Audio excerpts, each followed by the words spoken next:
very curious to have a discussion, Gene, about, Ann Richards was governor. She was a Democrat. And what this whole idea that Texas has to be Republican is, I think, crazy, especially with a lot of immigration coming in as well. Well, I think our next guest might have a thing or two to say about that. Liz Shuler, Secretary-Treasurer of the Afl-Cio. Welcome. Thanks for taking time out of what I know is an extremely busy night for you. So thank you. Thank you. Absolutely. Thanks for hosting this. I was just going to say I'm so happy that you and Diana and Elise and so many of my good friends are on this evening spending time together, because I don't know about you, but I'm feeling extremely anxious, even though I'm feeling good at the same time. So I don't know how y'all are feeling. My tummy's a mess. I'm going to be real honest. It is. I'm having 4-year flashbacks here, but now that you're here, I'm feeling much better. Oh, okay. Just to introduce you, these are just a few of our more than 70 labor, radio, and podcast shows across the country represented. We actually have a fairly heavy representation of some of our Southern labor podcasts. We just had some of you might know Charlie Flemming from the Georgia was on. So we've been having an interesting conversation about labor in the South. But let's get to 30,000-foot view from you. But I know you've also spent a lot of time on the ground, because that's where you like to be, wearing out that shoe leather. So, but let's give a big picture, and then we'll get down to the basics.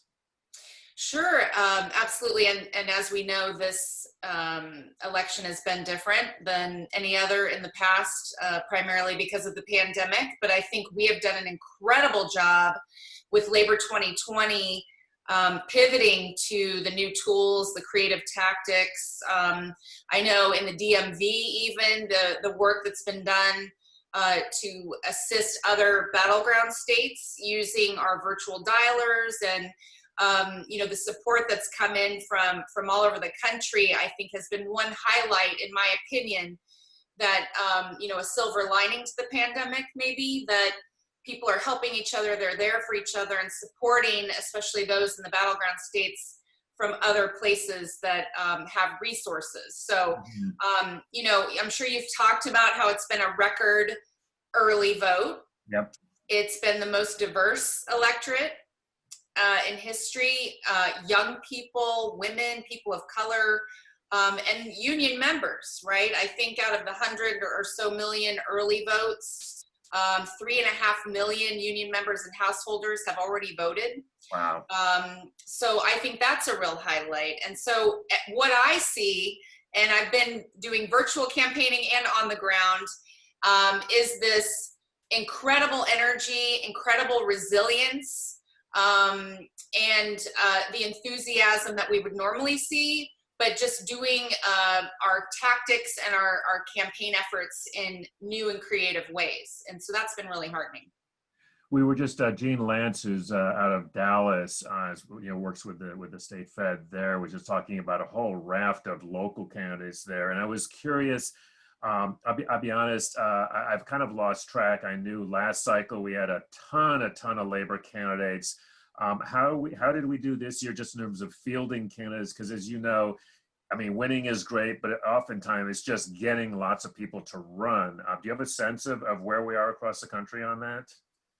Yes, I believe we had around 930 or so candidates on the ballot in 2020. Right. So that's exciting. Certainly, we have, I think, 100 and change that have already won elections. Either a spring general election, for instance, or will win tonight because it's an uncontested race. Mm-hmm. We have 9 states that have 30 or more union candidates on the ballot. Oh my so I think God. That puts it in perspective. And for example, Indiana has been running programs specifically for their union members and really putting a laser focus on it. And they fielded 17 union candidates, and this is something new for them. I was at a socially distant rally in Ohio a couple of weeks ago with it was an interesting group because we turned and looked at each other, and it was all women, and it was all local candidates that, you know, were running up and down the ballot for state representative, for state house, and there was an Ohio Nurses Association member who was running for, I think it was state house, a teacher from the Cincinnati Federation of Teachers running, I think is running for Congress.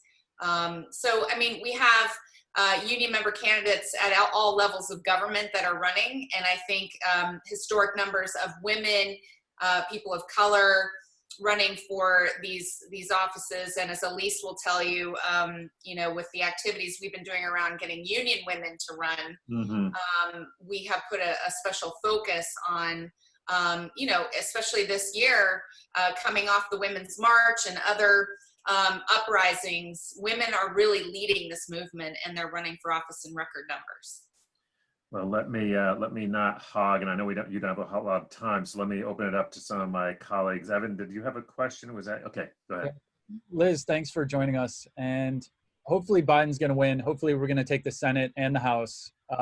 That's a big hope. Obviously, it may be a struggle for months to get there, but with that assumption in mind, how do we keep pushing the Democrats to support labor and have more influence than, say, Wall Street and even the neoconservatives?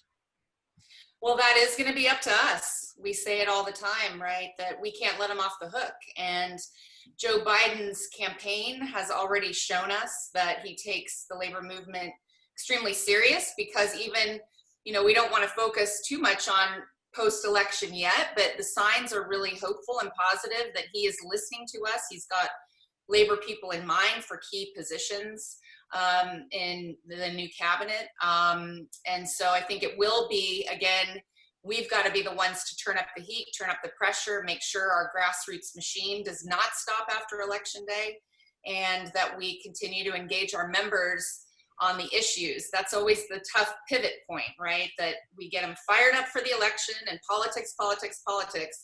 And then sometimes it drops off when we talk about legislating or policy.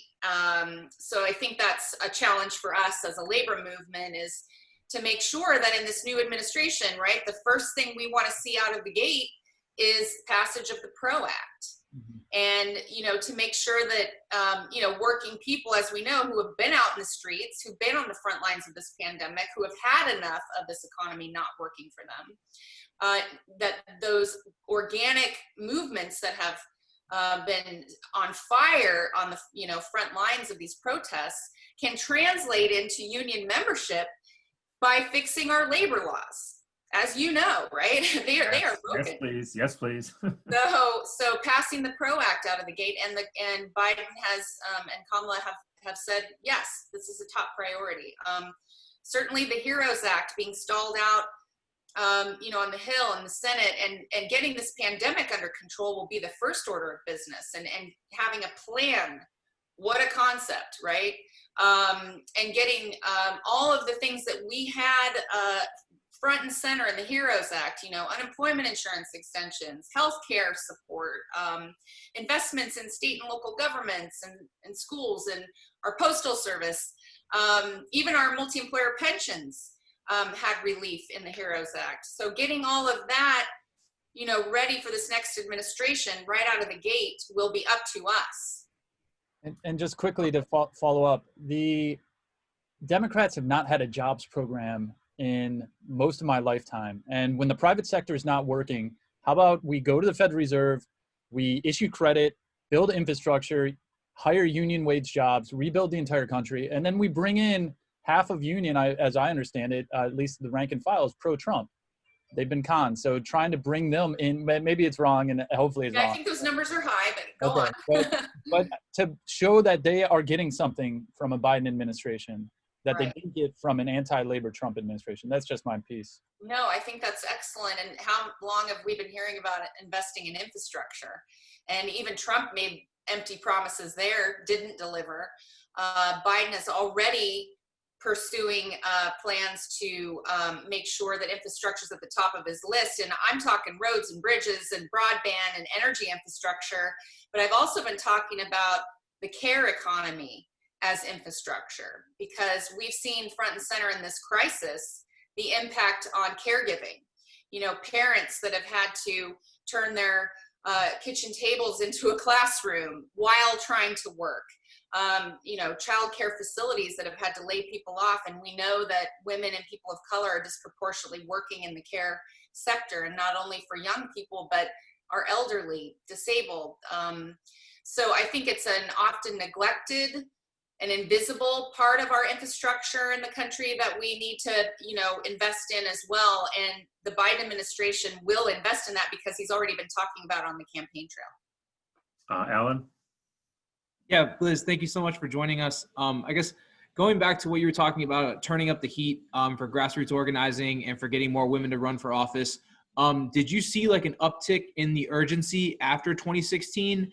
And do you foresee, if Biden wins tonight, moving forward, a kind of like decrease in that energy? And if so, like what are your plans to keep that moving, you know, tomorrow, January, moving forward?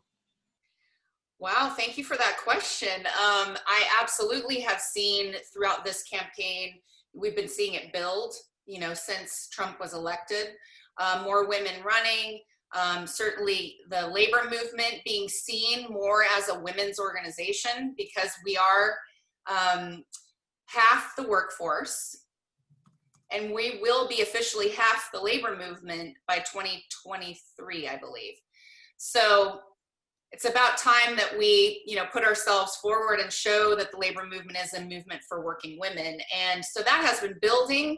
And the more women we get at the table, elected into those positions, the more the issues that women care about become front and center. And we talk about that in the labor movement as well as elected office. So we will definitely be continuing our work to engage women within our labor movement, encourage them to run for union office, encourage them to run for level, you know, office at all levels of government. And we think that that will be something we look forward to and continue to invest in. And I see it as only growing. I don't know about you. So Liz, I want to, you know, I love to talk about labor film. Oh yeah. And just before you, we had Danny Schur from the Stand movie, which is coming up. And folks may not necessarily remember that Liz comes out of the IBW. In fact, when Danny previewed it for us, I think it was just a year ago. That seems like a million years ago, but it was actually at your screening room in the basement of or the lower level, where the amazing IBW museum is, which we have every year at the Labor Film Festival. But IBW was one of the early investors in that film, and we were kind of teasing Danny about what that pitch must have been like. Right, he had a lot of really wonderful things to say about Lonnie and about the IBW really getting why it was important to invest in labor culture. But I wanted to give you a chance to talk about that because I know this is near and dear to your heart as well. Absolutely. And Chris, I mean, you and I are, you know, simpatico on this. And we often, unfortunately, see the arts, sometimes people see it as a last priority, when in fact, it can be one of the most potent tools for organizing. Time and time again, I see some of the most creative and powerful rallies and events always tie together some kind of cultural element, whether it's film, music, theater. So, and often I will say young people get it.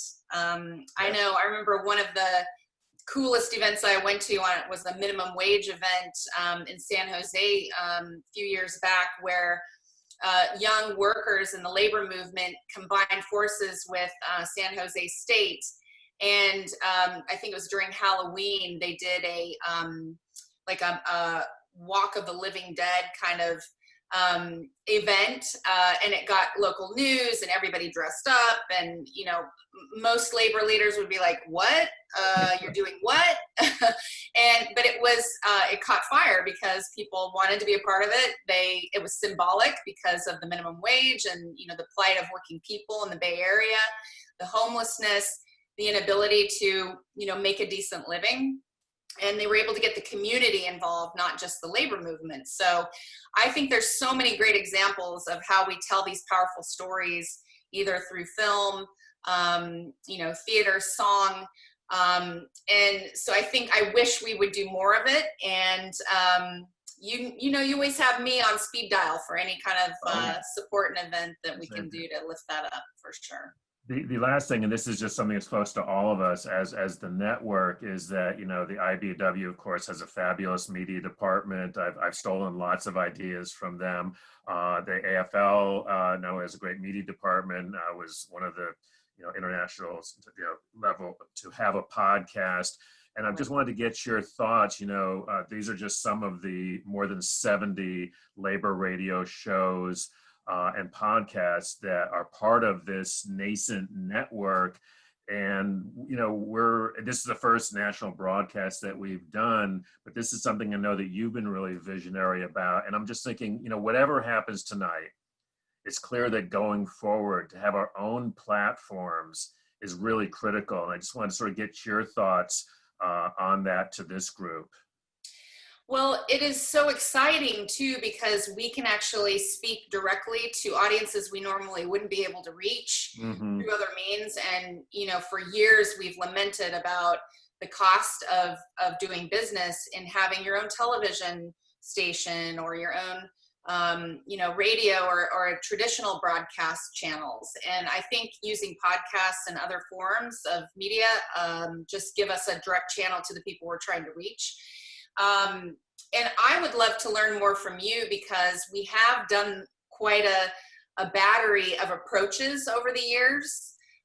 What works, what doesn't work, where we should be investing resources, and really looking at, again, creative ways to knit this together, because we do have a lot of people doing podcasts out there. Are we doing the best we can do to be coordinating our messages and aligning with each other and lifting each other's work up, and, and being more interconnected? Because we know that solidarity is our mantra, right? So shouldn't we be actually looking at this more holistically? Or is it 1,000 flowers bloom? I mean, I don't know if anyone's really done that kind of analysis to see what the most effective approach is. Well, let's go to the he hates this, but we're going to go to the other Washington out there in Washington State. One of our colleagues out there, Harold, why don't you go ahead? I think you're on mute, Harold. He's an actor. He should know this. And we're 8 months into Zoom, right? No, we're having a little technical problem with his with your audio there. But I'll follow up. One of the things while he's working on that, one of the things, and listen, you have me on speed dial. We are very happy. We meet every week, and we'd love to have you, and we can have a nuts and bolts conversation. But we have 73 shows across the country. And I'm lucky because I know so many here in DC, that I know either if I don't know them, I know who to talk to get to folks. But for the Jacob Morrison, if we can make folks available to the Jacobs and the Jeans and the Jeremys, who are working, frankly, with extremely limited resources. And I don't want to speak for you guys. You guys should speak for yourselves. But I think that's one of the things we've talked about on our weekly meetings, is that those kind of things would be helpful. Yes, and lifting up just this incredible talent and dedication, and you keep us all going and keep feeding the audience, right? Because we talk so much about how the labor movement isn't recognized and appreciated as much as it could be for the work sometimes just doesn't get noticed. And part of that is using our channels more effectively and folks like yourself to lift up that work. I talk a lot about disaster relief, for example, and community services work. Who is the first to respond during a hurricane or a tornado or a flood?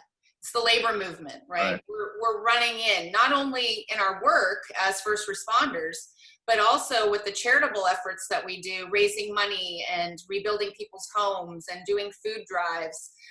We've done it during the pandemic, often thanklessly. and serving the community without being asked or without really, looking to be recognized. We just do the work. But I think if more people knew about that, they would have a much more favorable opinion of the labor movement. Although we are, our Gallup approval rating has gone up dramatically. I know. Years, Yes, so, it has. yeah. Harold, I think, there he is. All right, wonderful. Go ahead, Harold. Hi, Liz. So I know you have a connection to the Pacific Northwest. Yes. So you understand the culture that we have out here, which is going to be very different than the culture in Jacob's area, which is going to be very different than the culture in Chris's area or Jeremy's or Gene. So one of the things that we look at here in the network is what is it that we can bring from our different areas that makes sense in our region. Something that we've been really successful with in the Southwest Washington Central Labor Council with our podcast, Working to Live in Southwest Washington, is we've had a decided community focus. It's definitely produced by labor, and most of the people on the show are union members, but we're talking about general community issues. So it's the voice of labor on things like online schooling, how to deal with political intimidation in public, that sort of thing. So I wonder if there is a broad sense that the Afl-Cio can give to people who are thinking about starting their own podcast, their own radio show, about how they can speak to their communities from a labor perspective, but that still resonates in their community. Wow, that is, I think, a fascinating thought as to what could we be doing at the National Afl-Cio to plug into that and be of use there. And, is it some kind of user's guide, or is there some kind of toolkit that we could collaborate with you on to encourage more people to get in this game, right? Because communication really is where it's at, and we need to take advantage of it. So I would love to see, what we could work together on. Yeah, I think that would be tremendous. I love this idea, though, of tailoring it because each community is different. In Southwest Washington, I am familiar with because I grew up in Portland. And, just thinking about how, there is a common thread, though, of the issues that we all care about, but then being able to link back to the community and be, connected to the community issues that people in your local area care about. I think that's one thing we found as our general shows have talked to each other in our weekly meetings. There are things specific to Texas, Louisville, Huntsville, Alabama, that are going to be within those communities. But like you said, there are overall threads. So I think if we could work together on some kind of guidance like that to bring up these new communicators within the labor movement, I think that it could really flourish. I love it. I'm looking at the comments, and I think somebody just posted that John Hickenlooper that's been called. Woohoo! Oh, Wow. That's good news. Yeah. Woohoo! I think Jeremy. And I'm so anxious to hear some of the races. Has anybody got any other new information that's been coming through? I've not been paying attention to my phone here, but Me neither. That's actually, we have somebody who's supposed to. Alan is doing that. Alan, check on that. In the meantime, I think Jeremy had a question, and then Liz, you have been very generous with your time. And you're gonna tag team with Elise. That's gonna work well. Excellent. And yeah, I'm gonna jump after this question, but before I got on, they had just announced in Georgia. Did you hear about the pipe that burst? No, tell us. Yes. Fulton County, which I guess has a part of Atlanta, which is going to be a big area for Biden. They had gotten only 87,000 votes into their count, and a pipe burst, which now they say will delay the results of that key county for 1 to 2 days. Wow. So they may not be able to call Georgia at all without the results of this county because of a pipe bursting. And I'm thinking to myself, oh my gosh, does anyone know a union plumber? Union plumber, thank you. I got Come on, right. Liz, I think you can help out here. You can make a phone call. All right, one last question from Jeremy, and then It wasn't so much a question. I just wanted to piggyback off of something Liz had said earlier about how, like, when big things happen, like hurricanes and floods and stuff, it's unions that jump into action. And something that we've been doing, not like at an international level and at a local level with my local. Sorry, Liz, I'm Jeremy Waugh from Sheet Metal Workers Local 110 in Louisville, Kentucky. I'm the host of the Break Time Breakdown. We've been making a very conscious effort to, we discovered that even though we're big, loud construction workers, we're pretty humble when it comes to things that we do. We don't like to talk about our skills and the stuff that we do. So we're making a very conscious effort to be a little less humble about when we jump into action, because we want people to see that we're doing things, and we want them to know that we exist, because if we no longer exist, some of this help that they were getting that they didn't realize they were getting goes away. So we want them to see that, you know, that like they might not know what a sheet metal worker does or what SMART is, but if they keep seeing these SMART Army t-shirts and stuff like that, every time something's being done in the community, they'll start to link us to a very positive message. It is so perfectly put. So I'm glad you're being less humble.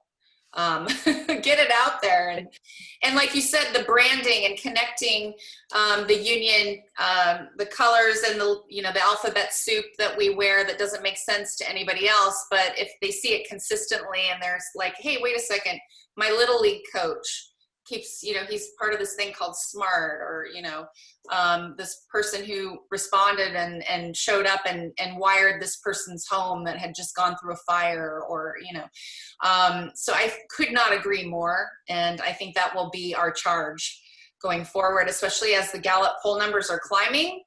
We should be out and proud, right, that we're union members. We're not in hiding, and make Amen. it known. So good work. Liz Schuler, thank you so everyone. much. I am so grateful for your platform, for the work you do, your passion. We're all being very tenacious in these times, because no matter what, we will not give up. We will be there. That is the one thing that is ever present, is the labor movement. Yes. So well done. Thanks Thank for your you. time. Appreciate it. Keep up All the right. fight. Take care. Thanks. Here. Liz Schuler, Secretary Treasurer of the Afl-Cio, and she's back. My sister, Elise Bryant, President of the Coalition of Labor Union Women, Executive Director of the Labor Heritage Foundation, and maybe most important, I'm going to say, Director of the DC Labor Chorus. Right? Thank you. Yeah.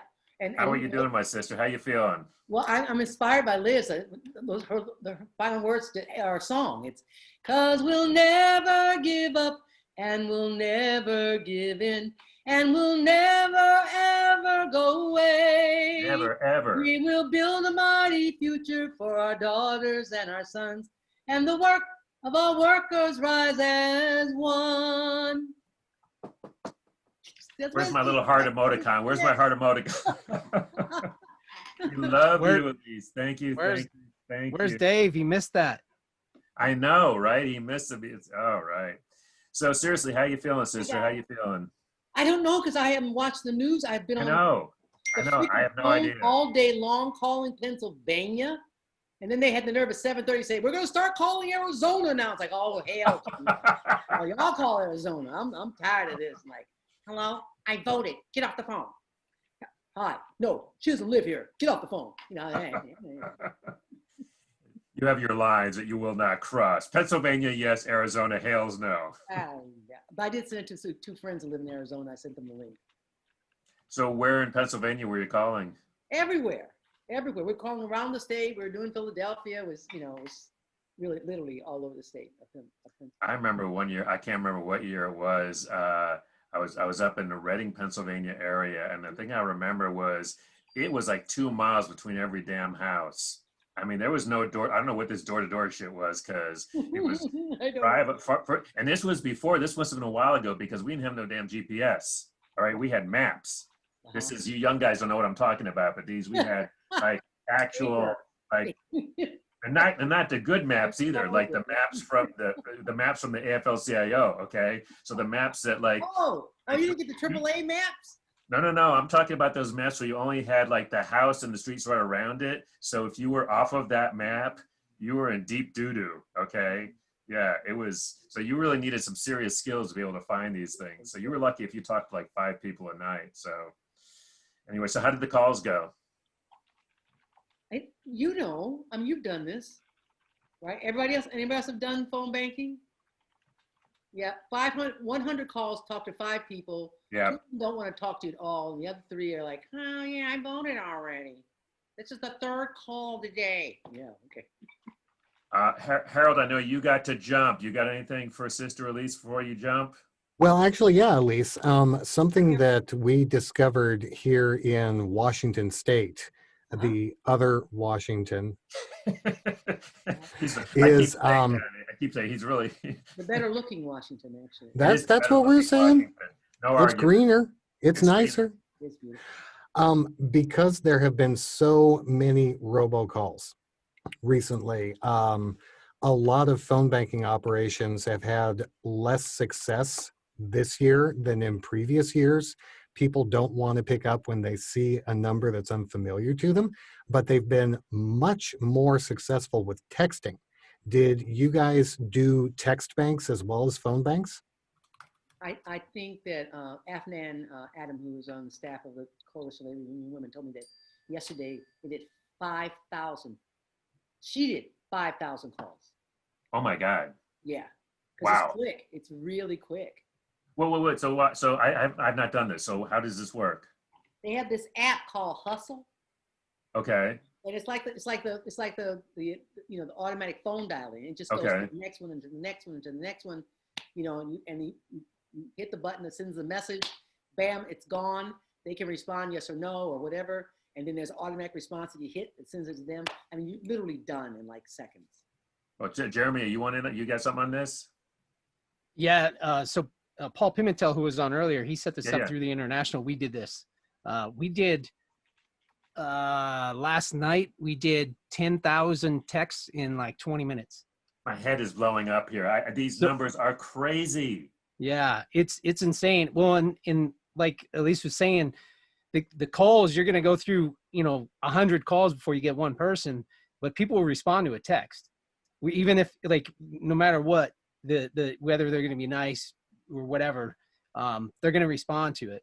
So no, I know this is because like my son, he will not answer if I call. He loves me. I love him, but you know, you don't know. But if I text him, he will hit me right back. And so that's a really good. I hadn't thought of that. Yeah. So yeah. A lot of people that they even if it's a number they don't recognize, like if you see that, like I do it too. If it's on my phone and I don't recognize the number, I'm probably not answering it. Nope. But a text, I'll at least read it, and just so I can get that flag off of my phone. You know what I mean? The little icon that tells me I have a message, and they respond, and you can have a conversation with you can kind of guide it, because there's preset responses depending on how they come back at you, you know. So you say, like, you know, this is Jeremy, I'm a sheet metal worker, just wondering if you have a plan to vote, and they'll say yes or no, and depending on what they say, you click that and it'll give you your next response. It's all kind of canned, and you can go off script if you want, but the idea is to gain the information so that it can be recorded for the future too. You know, like if I message a person, I'm like, are you going to vote? Yes. Have you voted already? Yes. Did you So that's support? recorded. Well, the responses will be, yeah. Okay, So like if I say, did you support our recommended ticket of Biden Harris? And they say no, then we know regardless of how they're registered, we know probably how they voted, and we can kind of gauge things for future reference. But it's pretty easy, man. And the text response is like, when I did it, I was checking every day. I was going back in to see if I got any more responses in the system, so that I could answer them back and stuff. And I mean, one or two of the people that I was going back and forth for about a week until I got to like a resolute point. You know what I mean? So it's super convenient and fast, and you know, it's the future. Well, it's the now. Very cool. I'm real excited about this. I want to go to Alan, but Harold, I know you're going to jump. Anything else to share before? And I know you've got a couple of guests coming up a little bit later on, but anything that you wanted to share before you jump? Yeah, just everybody stay calm. Read. What Elise. I've seen from the election reports so far is that Donald Trump is not gaining ground in places that he didn't win in 2016, and Biden is apparently doing well in places that he was forecasted to do well. There are plenty of places like Pennsylvania, like apparently Atlanta, where the votes are not going to be counted all told tonight. It's going to be a multi-day thing. So as we're all glued to our phone, as we're looking at that big map with blue and red states and that sort of thing, just remember, it's probably not going to be over tonight. Take a breath. Don't do yourself in drinking too much tonight. And You've been working on this. Is that same glass from the beginning? You're as lightweight as I am, dude. I mean, I may have poured another one. oh, okay, all right. But take a breath and don't be glued to your phone. Also, my co-host Shannon on Working to Live in Southwest Washington should be coming onto the stream here in a little bit, so the Northwest will be represented. Good handoff, Harold. Great to see you. Hang in there, brother. Thank you, everybody. Solidarity forever. See you tomorrow, Harold. I believe Jacob has a question for Sister Elise, if I'm not mistaken. Yeah. Can you introduce yourself, Jacob? Because I don't think she knows you.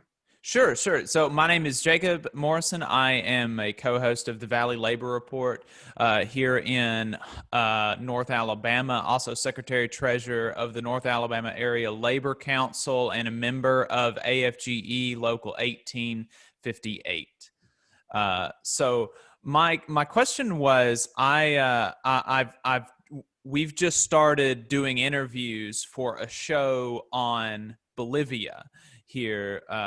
We had the first interview right before we jumped on this call, and the interview, this particular interview was with Angus McNally about the relationship of labor and social movements to the mass government down in Bolivia.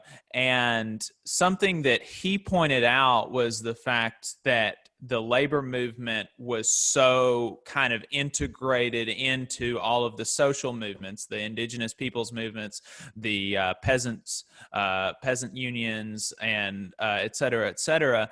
And, when we asked him what kind of takeaways would you give like the labor movement in America, he would say, well, he said, integrate yourselves with your social movements like Black Lives Matter, like, indigenous peoples movements here in America and things like that. But he said, especially Black Lives Matter, because that seems to have the most kind of potential at the moment.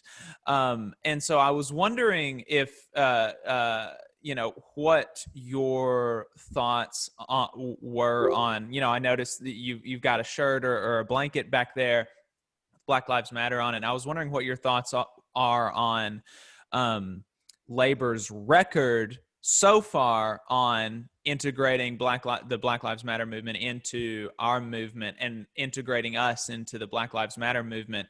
And then secondly, your advice or your thoughts about doing better moving forward. And so that's kind of what I was interested in talking about, because regardless of who wins tonight, like, we're going to need to be out in the streets. Like, Biden's not going to, usher in a worker's paradise, right? We're going to. You just burst Elise's bubble. She was totally.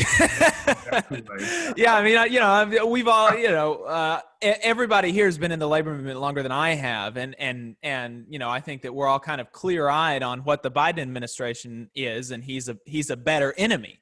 Right? He's a better person to fight than Trump.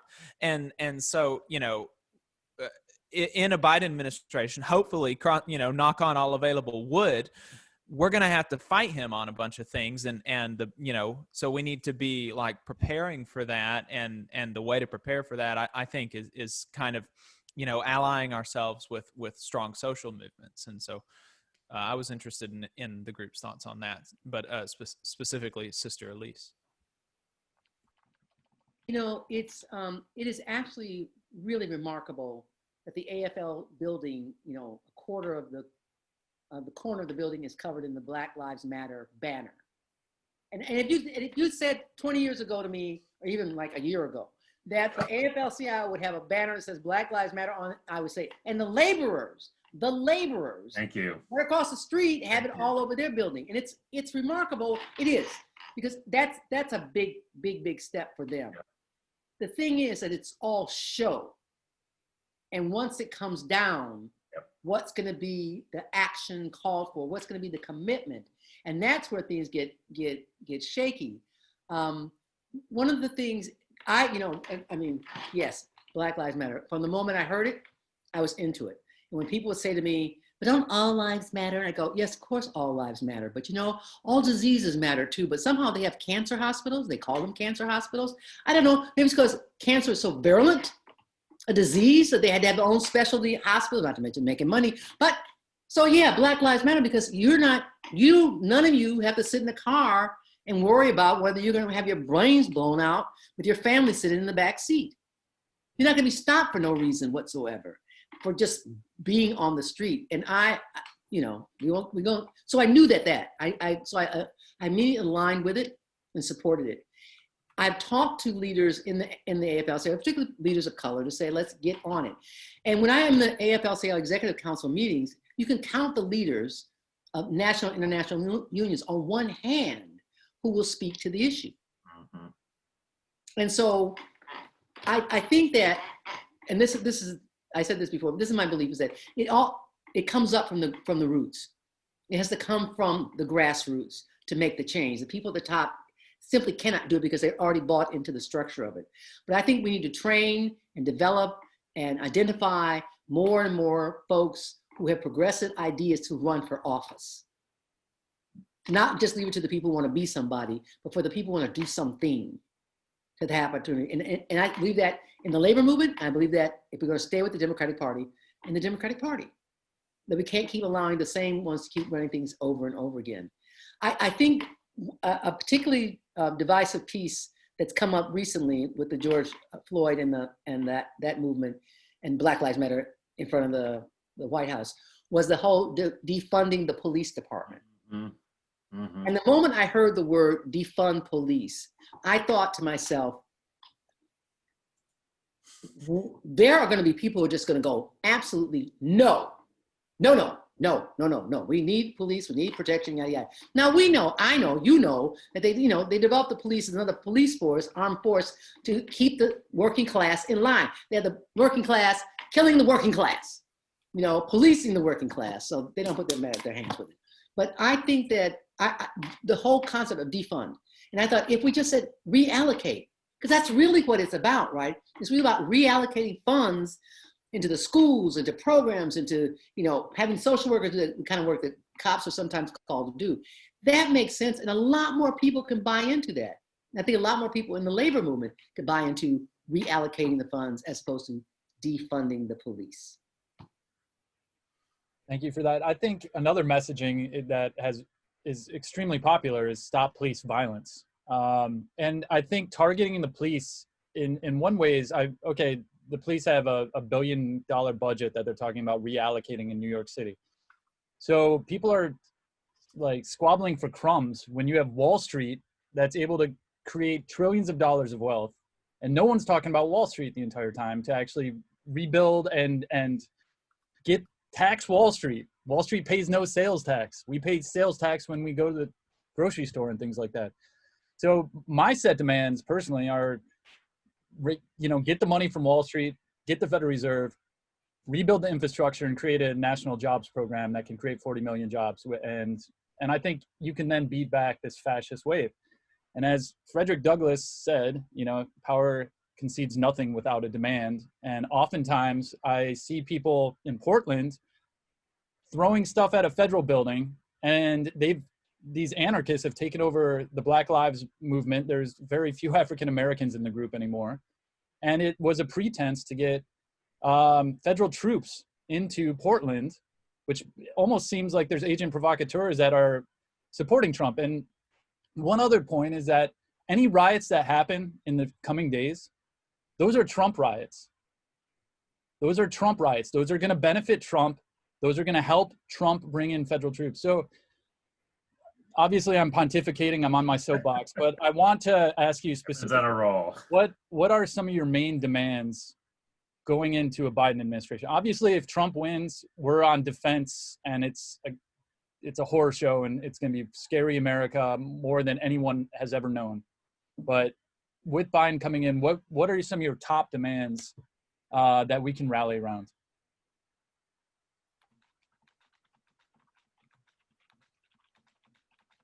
I think that, first and foremost is organizing, of really organizing the unorganized. This whole right to work bullshit that has been perpetrated since 1947, right? When they passed the Taft-Hartley Act and said, oh no. And coincidentally, it happened to be mostly in the formerly slave states. Oh my God, how did that happen? It's just nonsense. And the fact that there are so many people because of the pandemic. I mean, they're trying to organize at Amazon. They're trying to organize at Google.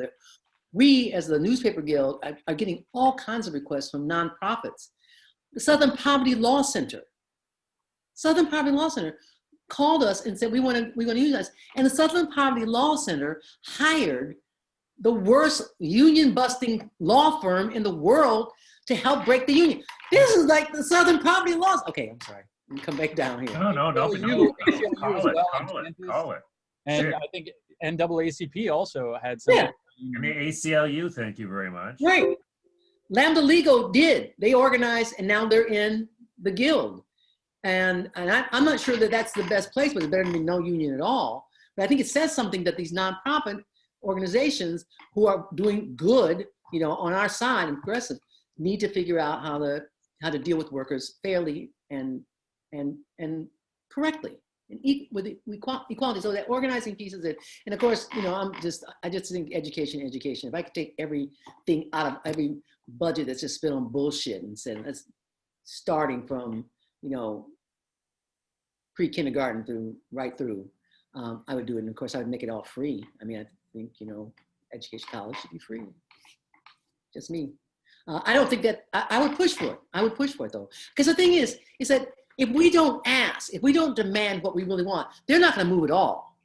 I mean, they're still pandering and catering to the same people on Wall Street that Republicans control the Democrats. We know that. I mean, they're the same people give money, the same billionaires will give money to each side. Donald Trump used to give money to the Democratic Party. I mean, whatever. So, we have to make sure that we get the allocation of funds to the things that are really, really crucial and important. And I'd work for that. Alan? Elise, thank you so much for being here. I appreciate your presence. I'm Alan Weirdak. I'm a colleague of Ben Blake over in the Media Archive. Oh, yeah. My question for you is going back to what you were talking about with the police. I definitely agree with having Black Lives Matter put up outside the Afl-Cio building. I was surprised as well, but the first thing I thought of was Malcolm X, and it's a symbolic victory. So my question to you is, I'm gonna keep it pretty basic. Do police belong in the labor movement? As an institution that has a history of oppression, especially racial oppression, mm-hmm. Do police belong in the labor movement? And if not, what do we do about it? Yeah, I had this conversation with Chris Garlock and Saul Schneiderman in a taxi cab. Oh, who was Michael? Was I driving? I wish Saul was here right now. Who was driving? The police? I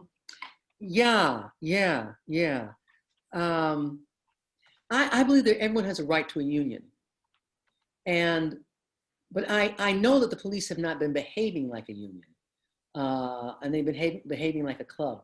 And so I thought about like, what is the intervention here? Because I know why they didn't get, the Bobbies weren't allowed to have guns because the British, who have a greater sense of class and classism than we do in the United States, understood it was the working class killing off the working class. They said, well, the Bobbies won't have guns. Bobbies can be just nasty and brutal as regular cops in the United States, but they just don't have guns. But also a friend of mine who kill you. Yeah, right. A friend of mine who worked in the police department, who was a police officer, said to me that she believes that they're allowing this to go on without abating it because every lawsuit comes out of the city budget, not out of the police budget. So that her theory was what they're going to do is they're going to bankrupt the cities so they can privatize the police. So they become a private force, armed force in our communities. Now, I don't know, when she told me that 10 years ago, I was like, well, that seems really pretty out there. But now I'm saying, no, what's it going to be? So yeah, can we get rid of the guns? I mean, the whole thing about having a standing army, the right to bear arms was so there wouldn't be a standing army. Because the king would use the army against the people, right? So they said, oh, no. They're gonna have me standing armies because they'll use it against us. But you have the right to bear arms in case we have to defend ourselves. But we got, how many standing armies do we have? I mean, in DC alone, there's like 3 or 4, aren't there? There's like the Capitol Police and the city police and some other police and the people. There are 24, because I used to have to get permits, right? There's like, I think 26 different, I don't know that they're all armed. At least I remember one time we were doing a demonstration at an embassy, and this guy in like shorts and a little white shirt showed up and wanted to know who was getting arrested today. He was from like the embassy police, and he didn't have no gun. Yeah, sure. But yeah, there's a lot of different agencies.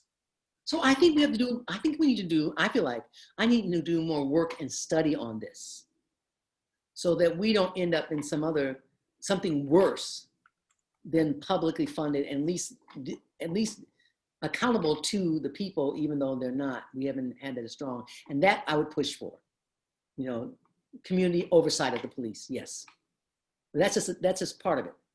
I mean, there's a much larger picture here that we have to deal with. And I need to definitely do some studying on it. The last piece I want to ask you, Elise, is putting on your Coalition of Labor Union women hat. And I mean, Gene keeps changing hats. I can't keep track. I think he's on number 4 or 5. Seriously, he literally is a man of many hats. But in Texas, I'm wondering, I'm sort of the same thing that you were talking about in terms of Black Lives Matter, but I want to move that focus over because we've been talking about women in the labor movement for years and years, and I'm wondering about, are we making progress? What's your, you've been the president for a couple of years now.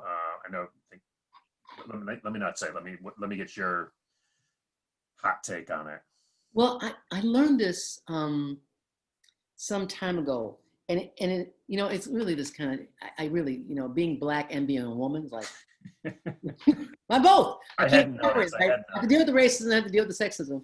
But I think that I've seen more African American men be able to advance than African American women or white women. Except if white women are married to somebody who's upper in the echelons of the union, that's a whole different take.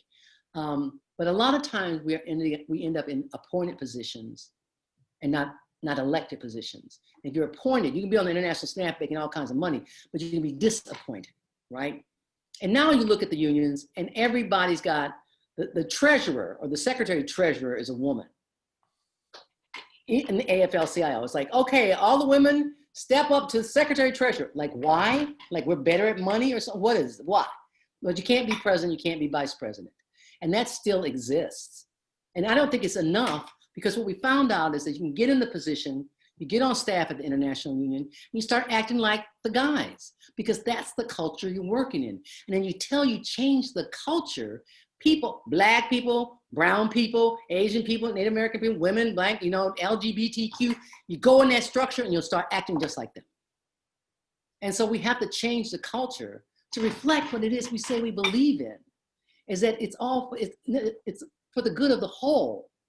That it's you and I it's us collectively that makes us strong, instead of being reflecting the hierarchical, culture that is around us, so that we act like the business people that are out there that we're fighting and arguing with at the table. And I think that's that's been a problem in the labor movement for a really long time, of not reflecting what we believe in. We're supposed to be a bottom up, reverse pyramid. And, the president of every union, everybody knows who the president is. You ask them about the average member, nobody knows. And the members don't believe it. And the members don't engage in that way because they feel like, I'll be at a conference and say to somebody, introduce yourself. Hi, my name is Elise Bryant. What union with? I work at the warehouse. No, what union do you, and all the time. Just, they don't even know what union they belong to. And so I think that piece of it is work that has to be done in order for us to become the democratic, bottom down, whatever, ideal that we're formed to believe. And I really do believe it's true that we are stronger collectively than any one of us individually. But the one thing I guess is an observation that I've seen is that, and this is, it's a generational thing, but I've especially noticed it with some of the younger, sisters in the movement, is that they do not seem inclined to put up with some of that stuff that you were just talking about. In terms of and when some of this sexist stuff comes along, they're like, well, why do I have to be secretary treasurer? Why can't I? So introduce me to them because they're not in Clue. Interesting. Okay. Yeah. Yeah, and then maybe that's part of it too. Then, right? Is in terms of getting folks to be more out there, and so I wonder, if that's part of it, right? Mm-hmm. Wow. And the thing is too, Chris. When you're in that room with them, mm-hmm. I've heard this from some women who were in those positions, is that you are literally alone. Mm-hmm. And without an ally. Mm-hmm. And so they say things are said at the table that are humiliating. And if you walk out, then they say you're weak and you won't get back in. So it's almost like a haze. Yep. Yes. Yeah. Wow. Okay. Well, it sounds to me like we're going to have to do some more shows on this subject. We got a lot more to talk about, don't we? A lot of work. Yes, a lot of work. That's okay. Elise, thank you. I know you've got a lot going on. I appreciate you taking time to be with us once again. For me in the next Zoom room, so. Elise, thank you so much. And on your outro, we're going to play some DC labor chorus. Yes, we are. We will resist. We're going to play you out with some labor chorus. Oh, okay. Thanks. Thank you so much. Thank you, sister. Appreciate it. Here we go. Okay. Oh, and we've got Steve Zeltzer from the left coast out there. Take care, Elise. Thank you. All right, I'm gonna roll it right now, Chris.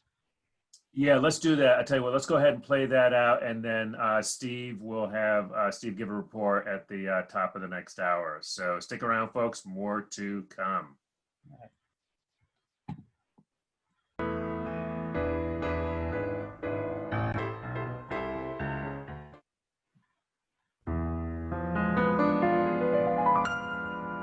At first we were alarmed and we were horrified.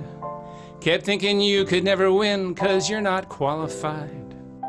We spent all so many nights thinking how this is wrong, and we grew strong, and we refused to go alone 'cause you're a hack from outer space.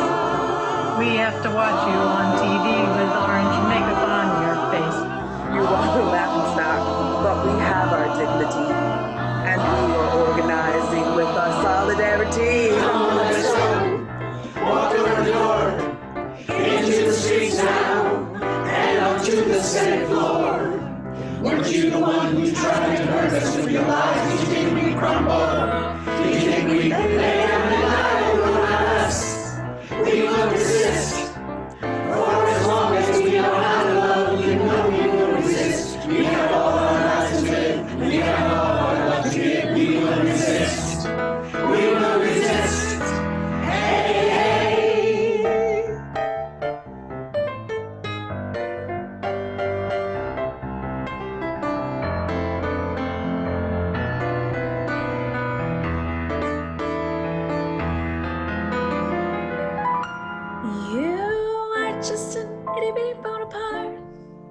You keep making fun of people and their broken hearts. You spent so many years only thinking of yourself. You love to lie, but we can hold our heads up high with dignity. We already knew we're not an acquiescent people, and we shall not be new. Now we're digging in and we're fighting to be free, and we are mobilizing with our solidarity. Come on, let's run. Walk door to door, into the streets now, and onto the Senate floor. Weren't you the one who tried to hurt us